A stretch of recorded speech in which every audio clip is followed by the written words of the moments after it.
today's video, we install a 2-post lift here at the house. Life-changing. Build DIY car ramps out of wood so that we can get lowered cars up so that you can slide a jack underneath or get them up on a lift if you need to. Purchase and set up a TIG welder here at the house. Randall uses that welder to then make some frame dollies or a body cart some people build. Depends which way you want to go. There's a ton of ways to do it so that when you're moving a car that doesn't have a subframe or wheels or anything, you can roll it around the shop, in the garage, outside, fab work, paint work, anything else like that. It's a necessity for full restorations. Setting up a Harbor Freight parts washer and modifying it. Yes, modifying a parts washer. Randall's gonna give us the full rundown of that, and we paint it to match the garage, which is huge. Install a door so we don't have to open the garage door. We installed a man door so that we can keep the cold air inside here during the summer. It just makes things a lot easier. This garage really needed that because I was walking in and out and having to open the full garage door and all the air would escape. There's 2 windows in this garage. We tinted those with some reflective tint from Amazon. And last, we set up a full podcast table custom built specifically for my room. I'm excited to show you guys that setup. It came out really good. We do a ton of stuff again. We're getting after it with the garage, making this place awesome. I hope you guys are taking stuff away as we go. So sit back, grab some popcorn. Let's get into modifying this space and making it so we can get as much done as possible.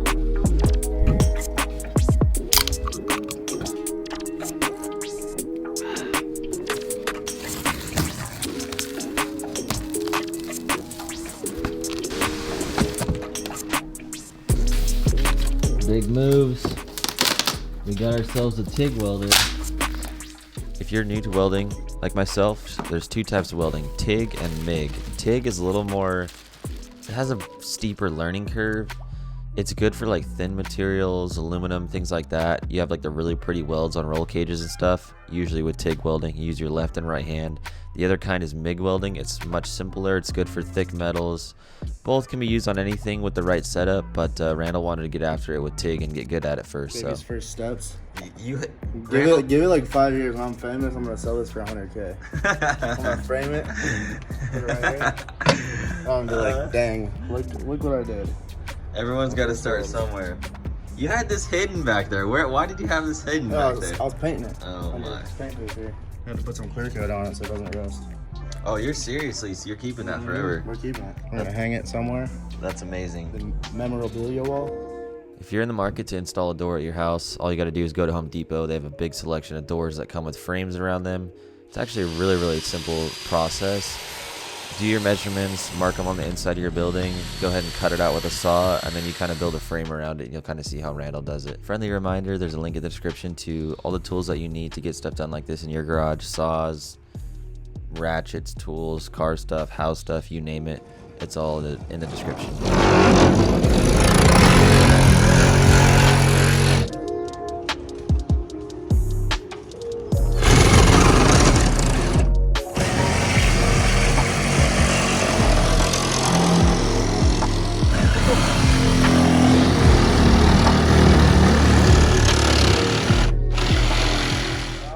Kung Pao? Kung Pao.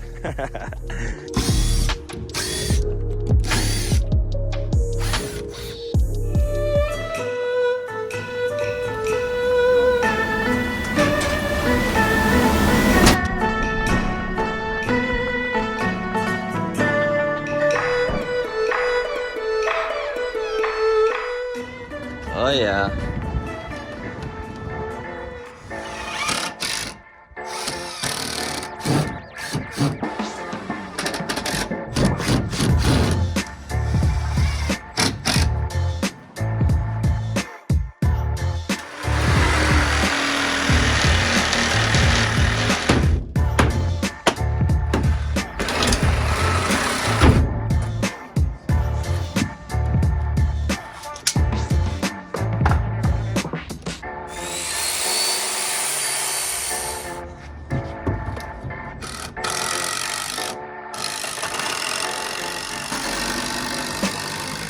See if we can hold 250 pounds.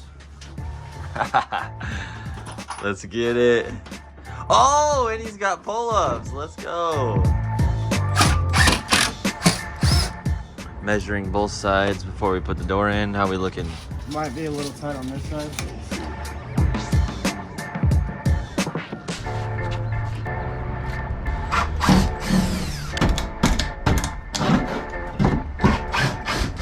door is not fitting. The little bit that's holding us up is this, so Randall's gonna cut that a little shorter and it should slide in.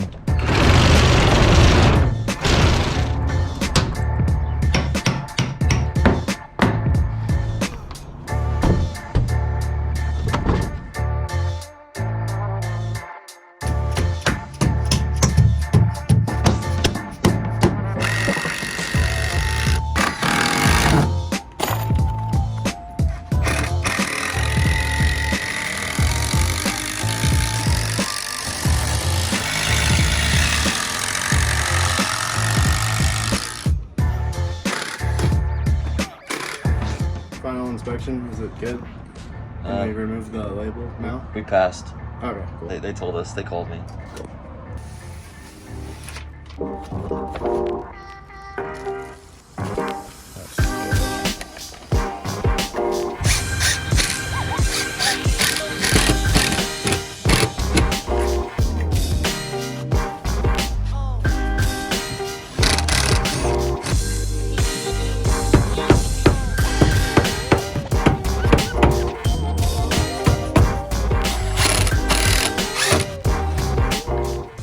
Look at you, just like that. We won't talk about that. I don't know what happened there. That's my pay grade. You're not missing anything. You guys can look at the directions and install one of these. You actually have to read these type of instructions. We tried not to, but. Got the Dremel out. Custom fitment. Doors by Karma Speed. They're off every time. Bring the whole toolbox. You gotta put a piece of AR 500 steel in the back of here. Can we actually do that though? Yeah. As we enter the full restoration phase of the channel, getting crazy builds done, you're gonna need something to put the body of the car on. Chassis dolly, frame dolly, body cart, whatever you want to call them. Sometimes they're usually tied together, connected. We kind of left them as two separate pieces. You'll see here in a little bit, and Randall explains how he built them, how it went down. This is just a little time lapse of him putting them all together, and it's pretty straightforward. Just need a little bit of skill welding and going into your metal spot to get the metal you need. So for this chassis dolly right here, I got the design was looking on the internet originally and found something that looks similar to this. So I went ahead and kind of just mocked something up in my head as far as measurements go. I called up our local metal supplier, Arizona Metals, down here in Gilbert, and had them cut everything to size. What we got is a 1/8 inch wall, 1.5 inch square tubing. I think it's cold rolled steel, I think. And I went ahead and TIG welded it. Not the prettiest welds, but I mean, we've already put the car on it and it's not going anywhere. As I still am learning the whole TIG process, so this was a good thing to get my feet wet and get a little bit more torch time. Once I kind of mocked everything up and tacked it together, they went ahead and cut these 1/8 inch steel plates right here, which is what the wheels mount to. So you can see here, I didn't actually use the bolt holes. I went ahead and just tacked it on and burned it in along this plate. The wheels, we got these from Harbor Freight. They're 4-inch caster wheels. I think they're about 350 pounds a piece. What I would have done differently with this is made sure everything was 100% square before I fully welded it in. It's just kind of one of those learning things that you get with experience, and fabrication is one of my very weak links, which is what I'm getting better at as we speak. But that would probably be, I mean, you can see it's a little bit tweaked from one way to another, but overall, I mean, it still serves the same functionality and will hold the car up just as well. I'm gonna go ahead and kind of clean everything up, and we're just gonna leave it the bare metal. We're gonna put a rattle can coat of clear coat on it. I think it looks pretty cool with these kind of the weld penetration marks, the little rainbows, and give it the industrial look. This is a Harbor Freight parts washer. They're really, really ugly. They probably don't go with anyone's garage, so we gotta paint it to match the garage. And then we add some bulkhead fittings, a remote filter mount kit, as well as a fuel filter or oil filter, whatever you choose. We went with an oil filter, you'll see here in a little bit. I have a link in the description to some Amazon parts as well. But if you guys want to see more in depth of how to get this build done in your own garage, I have a video on the Cameron Alford 2 channel that Randall dives a little more in depth with how to do this. So use a step bit is what's called, really, really handy to have around. Put those bulkhead fittings in, use some thread sealer. Don't want anything to leak. And then go ahead and hook that up. This is just gonna run the degreaser through this oil filter to protect the filter that is already in this Harbor Freight parts washer. It's really, really thin filter that it comes with, and it clogs up really fast, and you burn the motor out, and then you're kind of stuck at ground zero, having to get a new motor, or a pump, and all this stuff, and it's just kind of a pain. So you'll see how Randall kind of hooks everything up, but if you want to see more in depth of how to do this, there is that video on Cameron Alford too. This parts washer comes with a little spray nozzle for the degreaser, but it's not really that useful, so we add this brush and a line so it sprays degreasers through it. With having a brush on the end of it, you can get the really hard spots in some of your tools, parts, etc. Should be really, really useful moving forward. Fill it with some heavy duty degreaser, dilute it down with some water, fill it all the way up, and you'll be good to go.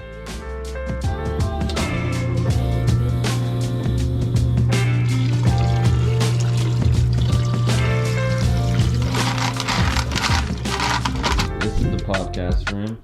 I had a company called World Class Woodworking in Gilbert make this tabletop for me. We actually went there and did the worn finish on it. Check this out.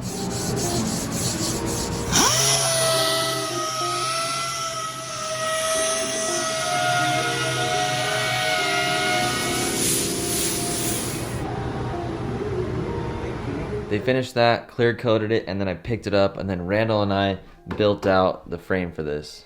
Pretty straightforward. I'll show you underneath. To add structure, we put a lot of these plates and brackets. You can see like bigger ones right here, all the way across. And then Randall went off. Homie loves wiring. You can see all the wiring we hid. And then Randall uses those zip ties with the eyelets on them. I have them linked below in the description to our Amazon list. We have zip ties on there. We put a little outlet for my USB-C cables. One goes to the soundboard, one goes to the TV. We have our mics here. I want to upgrade to Shure SM7Bs one day, but these are a little more affordable, so I got them. The last episode I filmed was with Jeebs, and it was just him and I, so I put these other ones down, but we do have a 4-person setup. This is the master chair right here. I've got my mixer board, 4 inputs, Rodecaster Pro. This thing is awesome to keep things simple, minimalistic. It does have some fallbacks, but nothing for simple people like me to worry about. Check out the wiring though. I am really hyped. Randall went crazy. Everything's hidden, look at that. USB-C to HDMI to the TV, and then we got our power cord here. Underneath here, we've got our remotes, Velcroed. This controls the LEDs on the TV. This is our TV remote, check this out. We've got lights behind it, so you can see. I have a screensaver on my computer, so there's just a Karma Speed logo on the podcast, and I'm saving up to buy a 3rd camera. So we have a wide angle, this side of the table and that side of the table. Cameras for podcasts are not cheap because you need unlimited record time and something that can record 4K and not stop. If anyone out there is wondering, I'll help you out. You need an A6400 Sony camera with whatever lens you want. No record limit, 4K, it's an APS-C sensor. Don't want to lose you too far after that if anyone's not wondering, but that's your answer to your problems. And the last thing to make that happen is a dummy battery. So you have no record limit, no battery in it, you have a dummy battery in it that's powered. The next thing I need to figure out is lighting in here. You can see some black bars on the screen. I don't know what I'm gonna do. I gotta figure this out because I was using this and then bouncing it off the wall. So we'll get this figured out. Not sure what I want to do with the walls yet, so this is definitely a work in progress, and I'm really excited about the podcast. So if you guys want to check that out, hit the link in the description, hit the subscribe button, go check out some episodes if you like it, and follow along after that. It's one of the biggest things I'm adding to my plate this year that I can see myself and you guys enjoying long term for sure. Headed to Justin's house to get his forklift. It's lift day, baby!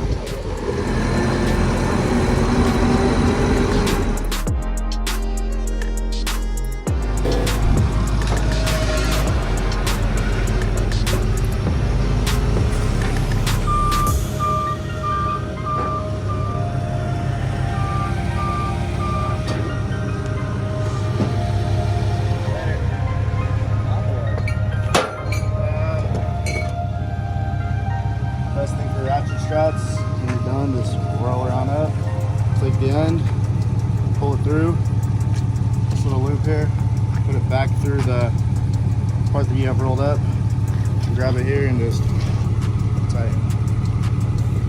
Won't go nowhere. Thank you, Jason at Fat Fender, and all the guys and Andy for always being good friends, letting me ship stuff here, hang out, film. Appreciate them. I was looking for two things when I was looking for a lift. One, just one that's not blue and yellow. They're always blue and yellow. I hate that. I found one that's black and gray. It looks really, really clean. And I was also looking for one that was 9,000 pound capacity. That was a good price range I could afford. They're about 2,500 bucks. If I would have known it was gonna be this simple, the whole process, I probably would have gotten one about a year ago. I could have easily set the money aside, but I just kind of pushed it off like I thought it was gonna be a pain. So if you guys want to order one of these, redlinestands.com. There's a link in the description.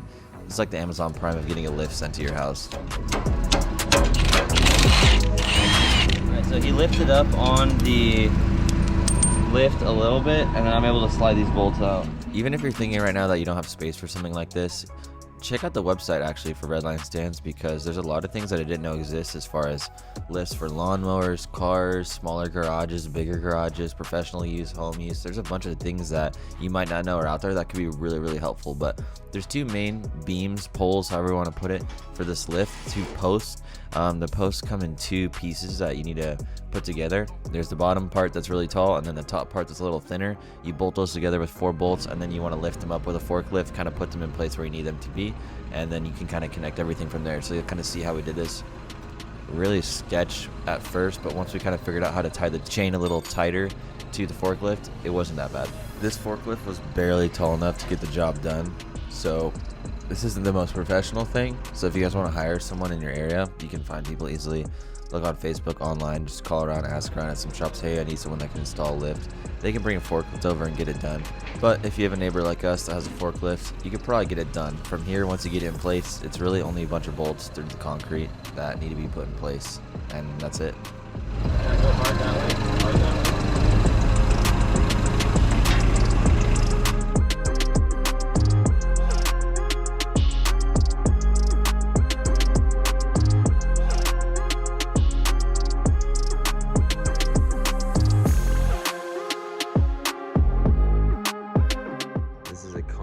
Bit Milwaukee. This is a hammer drill.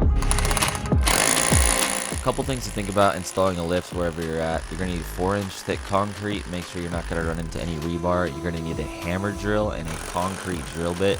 I bought this drill bit from Home Depot. It's a Milwaukee tool. It was the only one I really found there that would work for this, so make sure you go grab one of those. Drill all the way through the concrete in all the spots. Really simple, doesn't take too long. And then you can smash your anchors into the concrete and then torque them down to hold the lift in place, and you won't have any issues with the lift ever falling over. This thing is super sturdy after all these get in there. The mounting anchors do come with the lift, so the only thing you really need is the hammer drill, the drill bit, and some tools to get it done.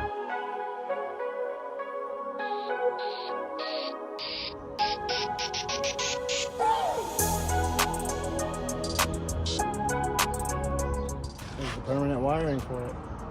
And we're gonna leave it like this. No one's stressed. It's gonna be okay. No one's gonna trip on it. We could just move it out of the way, or we could tie it somewhere. I mean, it looks good. Is it the MOT? Sure is. Gotta go fire on the old power. Hope it doesn't fall down.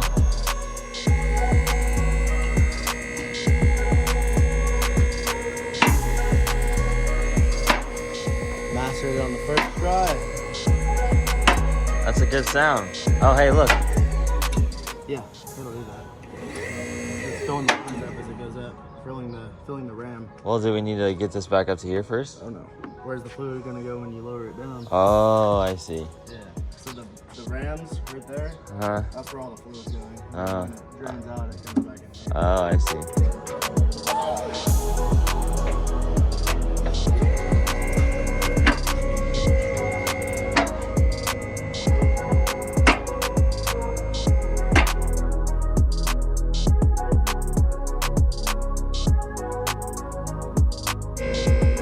First car to go in there.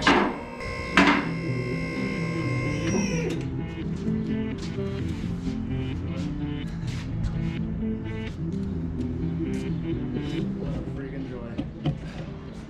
Are you happy? Oh, it's nice. We can get stuff done now. We ain't even got started working yet. We're just getting prepped. We're still prepping. True that.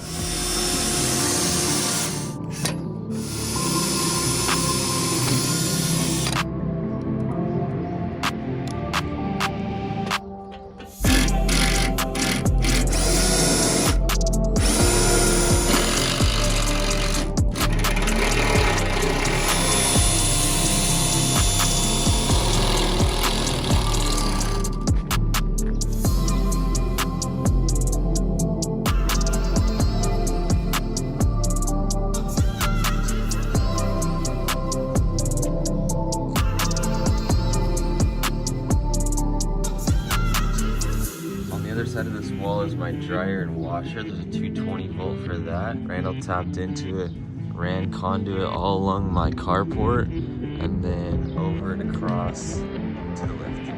So as you guys previously saw, I tried to bend a piece of conduit to try and make this look as best as possible. Being in the position that the lift is and where the house is and just kind of how everything flows, it really wasn't practical to have a really clean run for the electrical. So I tried to bend that and it didn't turn out so great. So after looking at it for a few days, I decided to change my mind and just use this flexible conduit rubber stuff that you see here. So it still doesn't look the greatest, but I mean, we really can't do anything else to get power to it with how everything's set up here. Tapping off of the main disconnect box here for the motor, I went ahead and tapped in another line to be able to use the welder.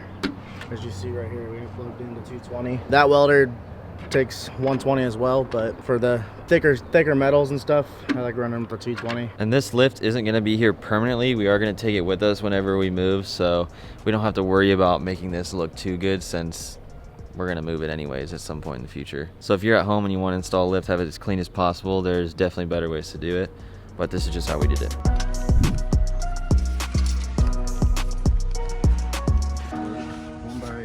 One by eight. Two of them. When we have slammed life, I don't even know if that's gonna work. So should we get 4 boards? Yeah. You want to coat them with like some bed liner? Like a rattle can? Yeah. Yeah, I'm down.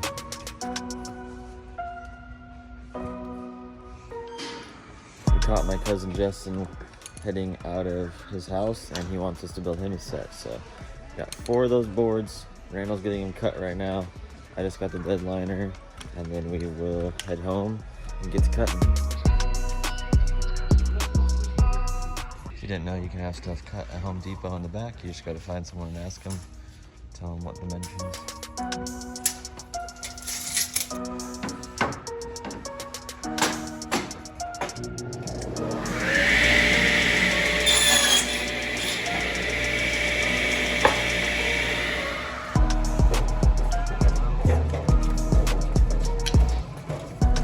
That's it.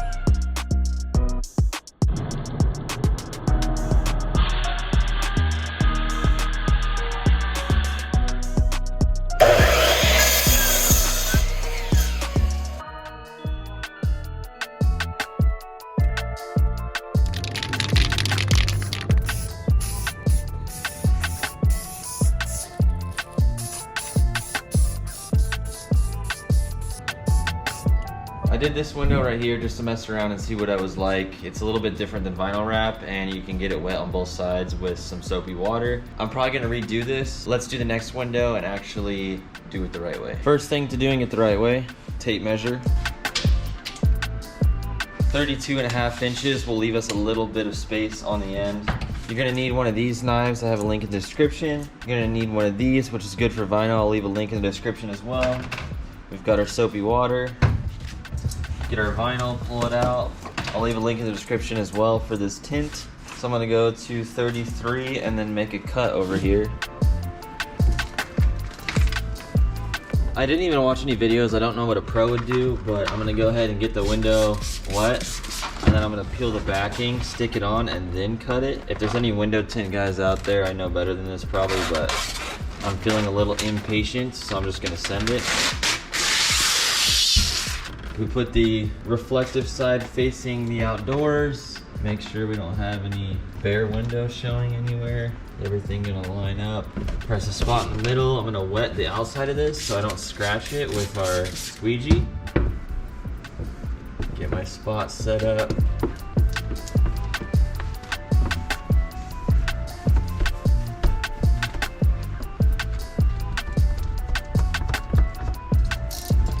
Now we can start cutting. Follow the rubber seal.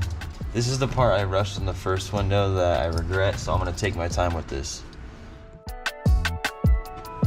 Messed up the cut, gotta start over.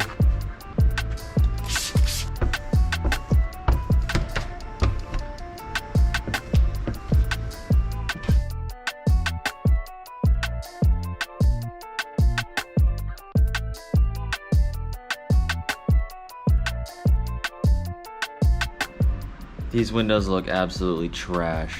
I'm terrible at this. This is nothing like vinyl wrap on cars. It's close, but just different enough to where I'm terrible at it. These windows are really old. I need to clean them a little bit better and get some stuff off. I'm not proud of this. I'm gonna order a whole new set of tint and redo all these. Taking a look from the outside. The details are bad. Well, at least we have something to look forward to redo it. We added this belt slash disc sander. I've used this, as you can see, quite a bit here lately.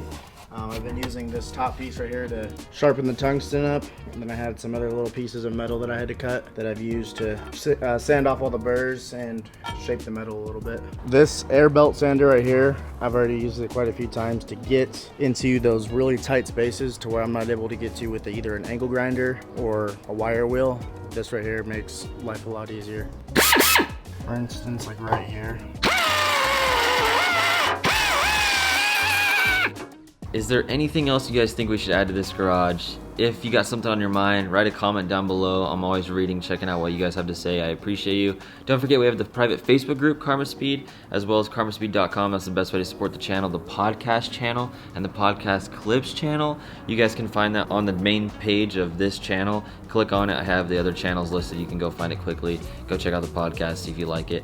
It'd mean a lot to me if you did so. Thanks so much for stopping by today's video. I appreciate you. See you guys in the next one, uploading on Tuesdays and Thursdays. And if we're lucky, we'll get a third video on Sundays. So keep your eyes peeled for those days and we'll be uploading.